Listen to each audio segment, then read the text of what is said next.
कक्षा 10 गणित जो चैप्टर नंबर हमारा 3 है, दो चर वाले रैखिक समीकरण योग एक्सरसाइज 3.2 को पढ़ने से पहले मैं आपको एक चीज़ बताना चाहता हूँ। ये जो हमारा टेबल है ना, ये जो हमारा टेबल है यहाँ से लेकर यहाँ तक आपको पूरा याद कर लेना है। इसके बिना काम नहीं बनने वाला, ना ही 3.2 में, ना ही 3.34 में। और ये चीज़ आपको ज़िंदगी भर, अगर आप बड़ी क्लासों में भी मैथ्स लेते हैं ना, तो भी ये चीज़ आपको हेल्प करेगी। कई सारे क्वेश्चंस बनते हैं इस टॉपिक पर, सो बहुत इंपॉर्टेंट है। तो इसको मैं आपको पहले समझाना चाहता हूँ, बेसिक तक जो कॉन्सेप्ट है उसको मैं बताना चाहता हूँ कि A1 A2 कैसे ज्ञात किया जाता है, कैसे निकाला जाता है। ठीक है, आपको पता ही है जो रैखिक समीकरण होते हैं, रैखिक समीकरण की घात, अधिकतम घात कितनी होती है? 1।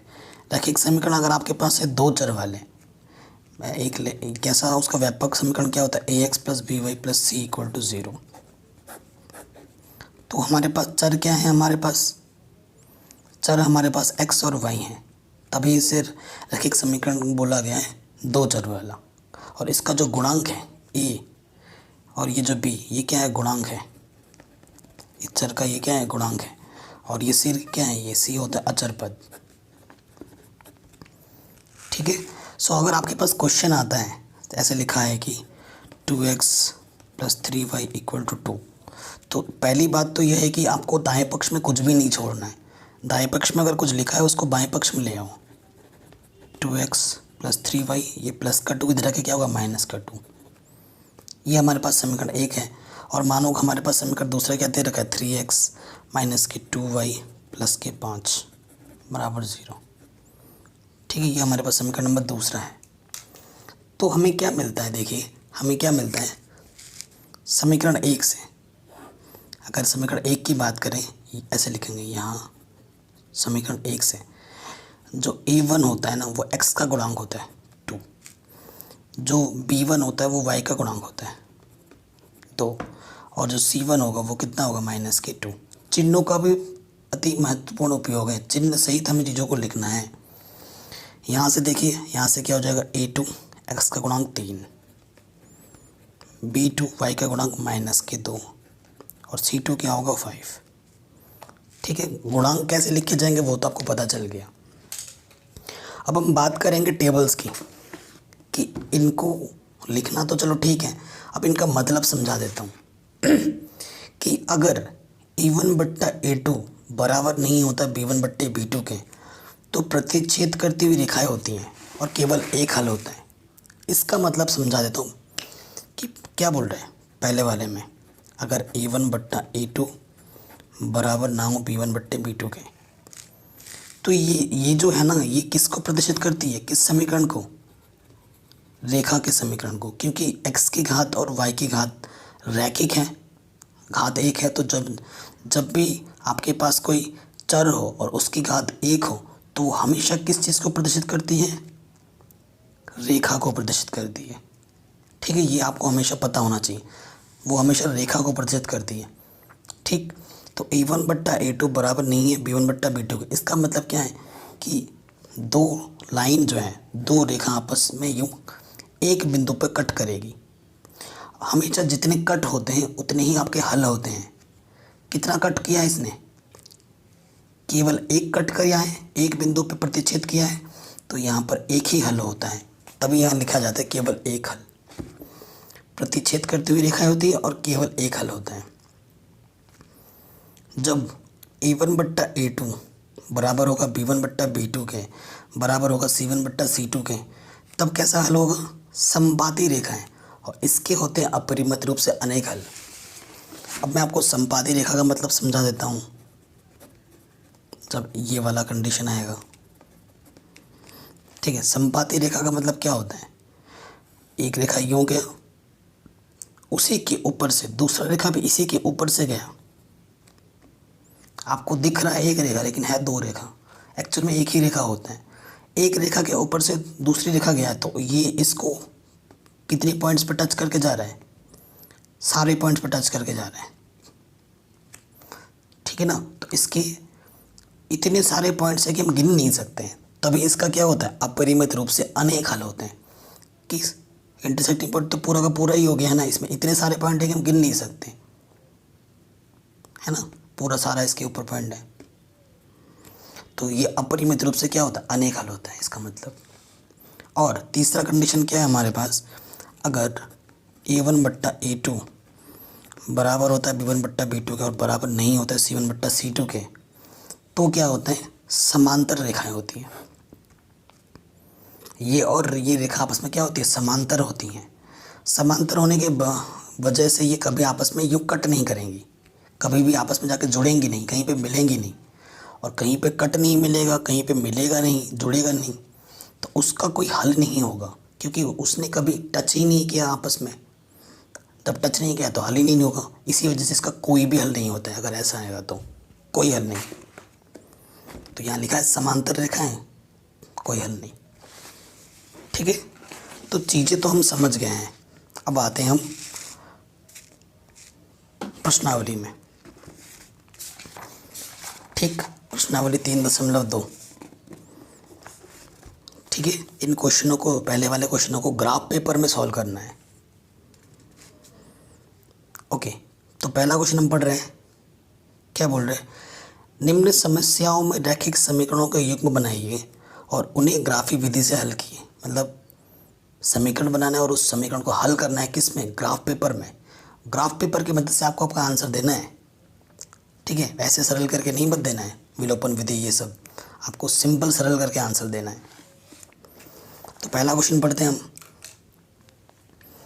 क्या लिखा है, कक्षा 10 के 10 विद्यार्थियों ने एक गणित की पहली प्रतियोगिता में भाग लिया। ठीक है, यदि लड़कियों की संख्या लड़कों की संख्या से 4 अधिक है तो प्रतियोगिता में भाग लिए लड़कों और लड़कियों की संख्या ज्ञात कीजिए। ठीक है, बहुत ही सरल सा प्रश्न है। क्वेश्चन नंबर 1 का 1 पार्ट। तो हमारे पास एक कक्षा है, कक्षा कौन सी है, 10 है। अच्छा, कक्षा में है तो दो चीज़ें हैं, एक तो बालक है और दूसरी क्या है, बालिका। ठीक है, एक तो बालक होंगे और एक दूसरे लोग क्या होंगे, बालिका। बालक और बालिका मिलके टोटल में कितने विद्यार्थी हैं, कुल विद्यार्थी कितनी हैं, 10। कुल विद्यार्थी कितने हैं, 10 हैं, है ना। और बालिका जो है बालक से कितने हैं, 4 अधिक हैं। मतलब बालिका कितने हैं, 4 अधिक हैं बालक से। ये थोड़ा हमने क्वेश्चन को एनालाइज किया, क्वेश्चन को पढ़ के हमने समझा। अब प्रॉपर वे में करते हैं। माना बालक की संख्या x है तथा बालिकाओं की संख्या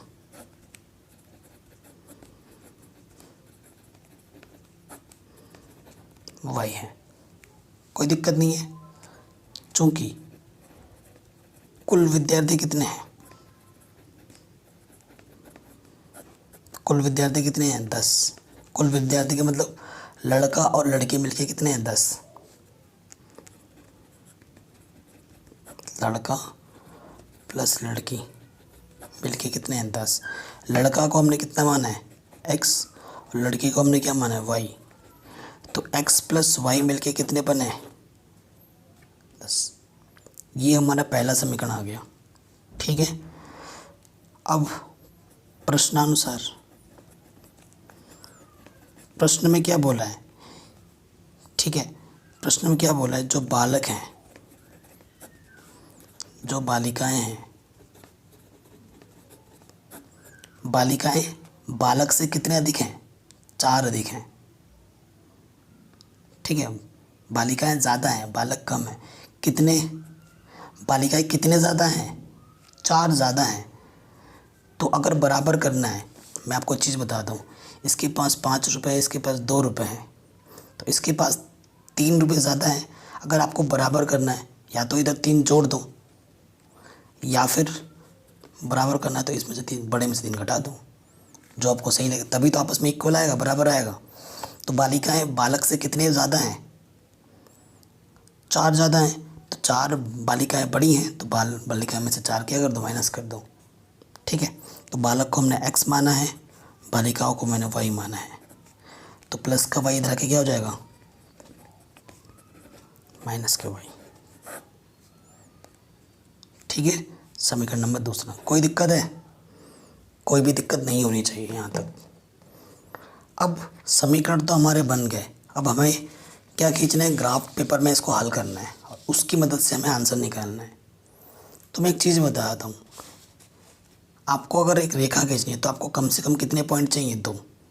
आपके पास 2 पॉइंट हो गए, उनको मिलाओगे कम से कम, तभी जाके एक रेखा बनेगी, है ना। तो हर एक रेखा खींचने के लिए कम से कम 2 बिंदु चाहिए होते हैं। समीकरण 1 से कुछ भी मान सकते हो x और y का मान, लेकिन हमेशा मैंने आपको बताया है कि वो मान मानना है आपको जिससे x और y के सरल मान मिले, ताकि उनको हम ग्राफ पेपर में जब हम प्रदर्शित करें तो आसानी के साथ दिखा पाएँ, लिख पाएँ। कुछ भी मान सकते हो, माना कुछ भी मान सकते हो x और y, ठीक है, ये आप पे है। मैंने x का मान 0 मान लिया तो x की जगह 0 रखूँगा, तो 0 + y हो जाएगा, तो y का मान क्या हो गया, 10। तो बिंदु क्या होता है, पहले x आता है फिर y आता है, तो बिंदु क्या हो जाएगा, x की जगह पे 0 है और y की जगह पे 10। ठीक है, एक बिंदु आ गया, इसे मैंने P बिंदु बोला। फिर मैं मानता हूँ x का मान 0 नहीं मान सकते, एक बार मान लिया। y का मान अब की बार मैं 0 मानता हूँ, माना y बराबर 0।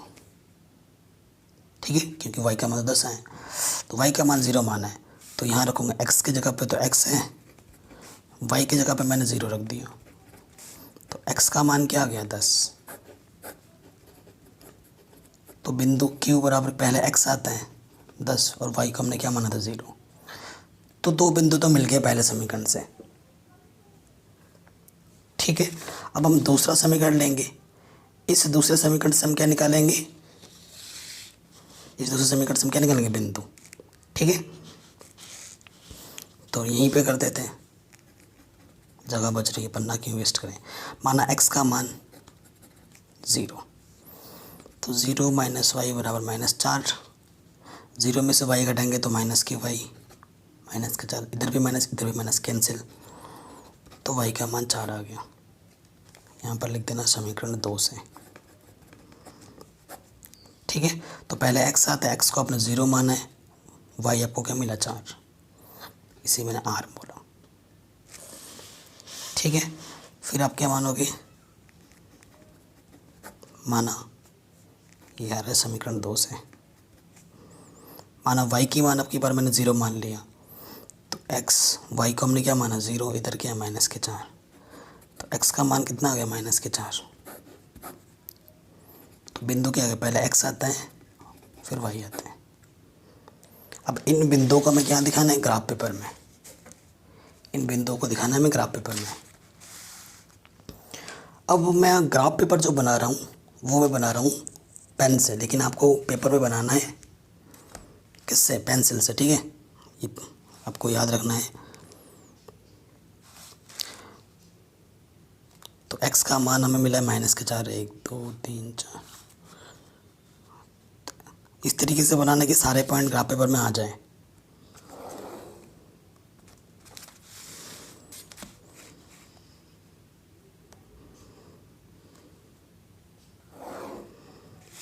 ठीक, ये मेरा क्या हो गया, ये मेरा हो गया ओरिजिन, मतलब x का मान 0 0, ये वाला। ये जो कि खंड है वो एक, इधर x होता है, इधर x डैश होता है, जहाँ डैश उधर वॉइस को, इधर y होता है, और नीचे क्या होता है, y डैश। ये +1 +2 है ना, नीचे इधर -1, y का मान -2, इधर -1 -2 -3 -4। ठीक, ये चीज़ हो गई। अब देखिए, पहला पॉइंट हमें लिखना है। पहला पॉइंट हमारे पास है x पे 0, y पे 10। ये x पे 0 और ऊपर y पे 10 जाना है। 1 2 3 4 5 6 7 8 9 10। ठीक है, तो ये पॉइंट आ गया मेरा P, 0, 10।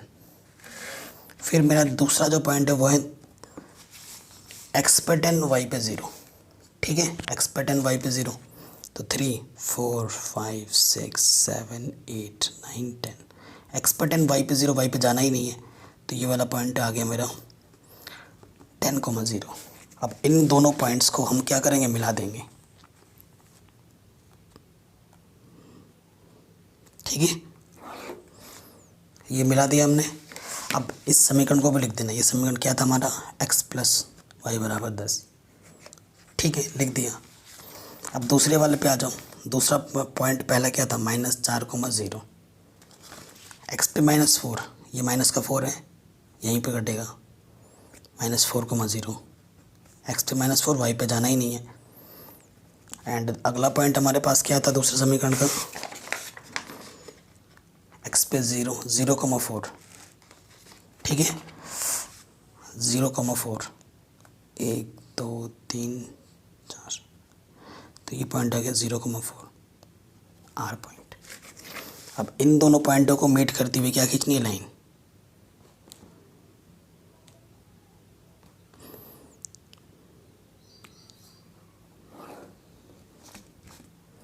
अब जब हमने इन दोनों को, इसका भी इक्वेशन लिख दो, ये हमारा क्या था, x minus y equal to -4 लिख दिया।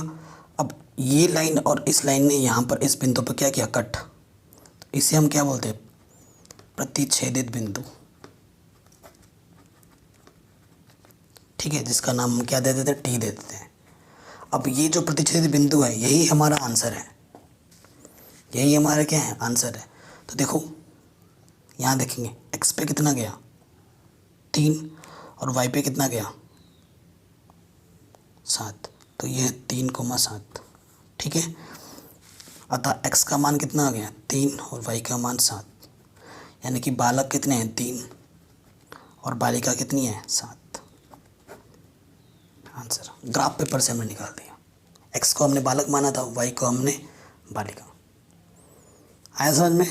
तो ये क्वेश्चन हमारा इजीली बन गया, कोई दिक्कत नहीं है। चलिए आगे बढ़ते हैं नेक्स्ट क्वेश्चन में। नेक्स्ट क्वेश्चन को भी ग्राफ पेपर से ही सॉल्व करना है, ठीक।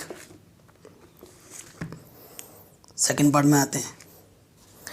कह रहे 5 पेंसिल तथा 7 कलमों का मूल्य, कुल मूल्य 50 है, जबकि 7 पेंसिल तथा 5 कलमों का कुल मूल्य 46 है।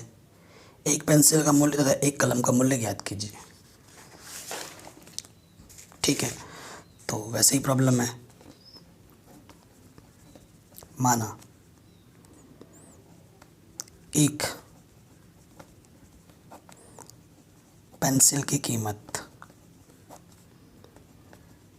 x रुपये तथा एक पेन की कीमत y रुपये है। कोई दिक्कत है? नहीं है। प्रथम शर्तानुसार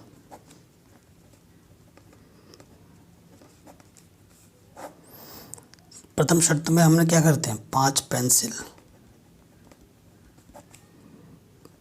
तथा 7 पेन, कलम को मैंने पेन लिख दिया है कि कुल कीमत कितनी है 50 है। एक पेंसिल की कीमत x रुपये, तो 5 पेंसिल की कीमत क्या होगी 5x। 7 पेन, एक पेन की कीमत y रुपये, तो 7 पेन की कीमत कितनी होगी 7y। कुल मूल्य 50 है, तभी यहाँ पर मैं प्लस लिख रहा हूँ, ठीक है, क्योंकि आपने 2 टॉफ़ी खरीदे, एक चॉकलेट खरीदा, तो 2 टॉफ़ी की कीमत प्लस चॉकलेट की कीमत को ही तो आपको दुकानदार को देना पड़ेगा ना, प्लस लगता ही है टोटल कीमत में, है ना, तो यहाँ प्लस लग गए। ये हमारा समीकरण नंबर 1 है। कोई नहीं, द्वितीय शर्त में आ जाओ।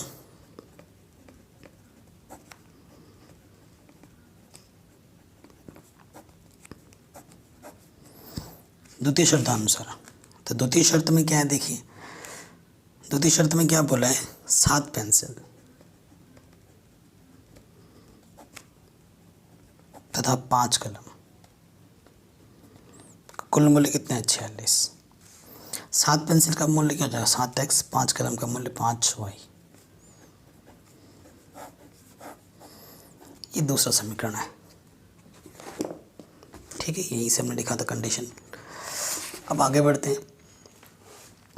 देखिए समीकरण x लिखेंगे,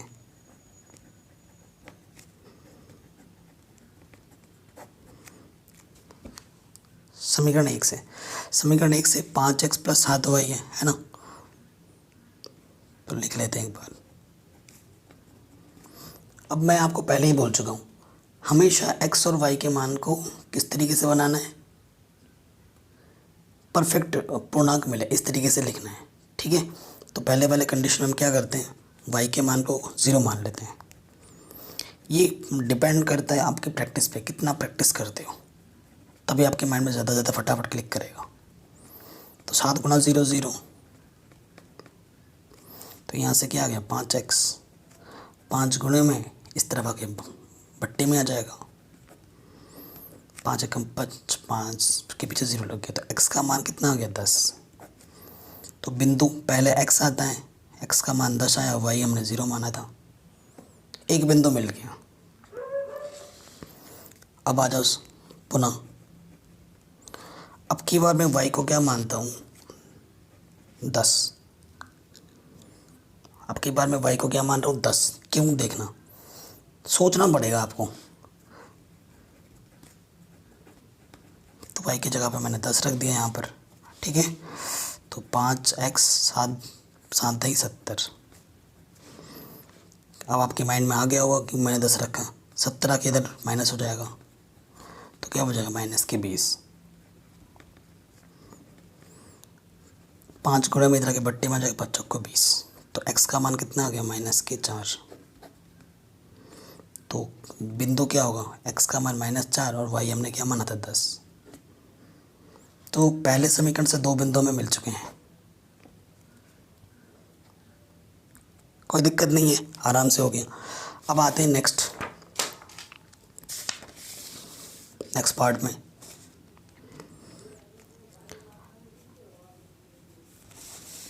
ये समीकरण 2 से, ठीक है, समीकरण 2 से लिखोगे आप। तो अब की बार आपको मानना पड़ेगा क्या, ताकि पूरा परफेक्ट आंसर आए, 7 से कट जाए, सोचना पड़ेगा कुछ, ठीक है ना। तो हम क्या सोचते हैं ना, x की वैल्यू 8 सोच लिया मैंने, ठीक। तो देखो 7 x की जगह पे मैं 8 रखूँगा, 56, 7 8 56। तो 5y 46 इधर आके क्या हो जाएगा माइनस का, तो कितना आ गया -10। 5 कम 5 5 तो नहीं 10। तो y का मान कितना आ गया -2। तो जो बिंदु मिला मेरे को, x का मान 8 माना था, y का मान -2 मिला, ठीक। पुनः अब की बार मैं क्या मानता हूँ, अब की बार मैं x का मान -2 मानता हूँ। तो देखो क्या होगा, 7 x की जगह -2, 5y 46, 7 दूनी 14 माइनस की, ठीक है। और -14 जाके +14 हुआ। ऐसा क्यों मान रहा हूँ, ताकि ऐसा इस तरफ ऐसा बनाओ कि वो 5 से कट सके, ठीक है। 46 और माइनस की तरह के प्लस क्या हो जाएगा, तो कितना हो जाएगा 60। तो 5 कम 5 5 दूनी 10। तो y का मान कितना आ गया 12। तो ये बिंदु कितना हो गया, x का मान -2, y का मान 12। तो इस समीकरण से भी हमें 2 बिंदु मिल गए, ठीक है। अब हमें इनको क्या करना है, ग्राफ पेपर में प्रदर्शित करना है।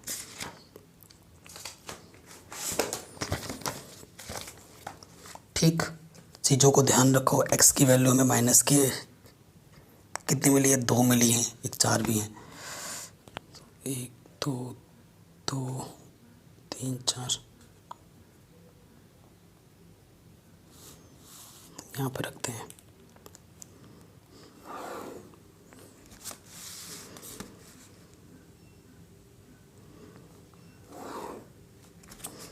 ये चीज़ हो गई। यहाँ पे हमारा ओरिजिन 0 होता है, ठीक है। एक एक खाना हमारा 1 1 के बराबर है। इधर x होता है, इधर x डैश होता है, नीचे y डैश, ऊपर y का मान प्लस में। सो पहले समीकरण में आते हैं। पहला बिंदु x पे 10 है, y पे 0।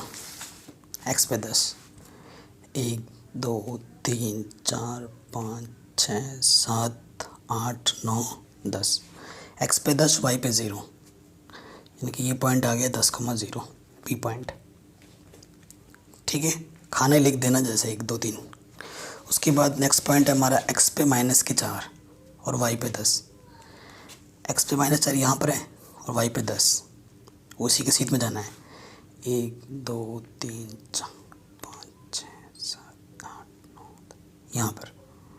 ठीक है, ये पॉइंट हमारा क्या हो गया, Q -4,10। अब इन दोनों बिंदुओं को क्या करना है, मिला देना है। इन दोनों बिंदुओं को क्या करना है, मिला देना है। और समीकरण जो है वो ऊपर लिख दो। क्या समीकरण था ये, 5x + 7y = 50। अब दूसरे समीकरण पे आ जाओ। दूसरा मेरे पास क्या है, बिंदु 8, -2। x पे 8, ये x पे 8 और y पे -2। 1 2 नीचे, y का मान नीचे होता है -2, तो ये है 8, -2 प्लस के 8, -2। बिंदु का नाम हमने क्या रखा था, R। और दूसरा पॉइंट है x पे -2, 1 2 और y पे 12। यहाँ तक 10 था, 11 12। यहाँ पे आ जाएगा बिंदु H -2, 12। अब इन दो बिंदुओं को मिला देना है।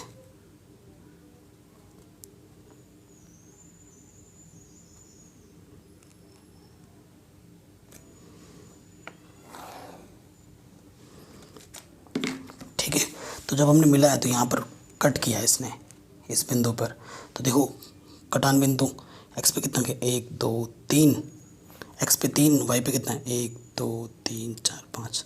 तो 3, 2 3 4 5। ठीक है, ये बिंदु आ गया प्रतिच्छेदित बिंदु। तो x का मान 3 होगा, y का मान 5 होगा, यानी कि एक पेंसिल की कीमत 3 रुपये और एक पेन की कीमत 5 रुपये है। आंसर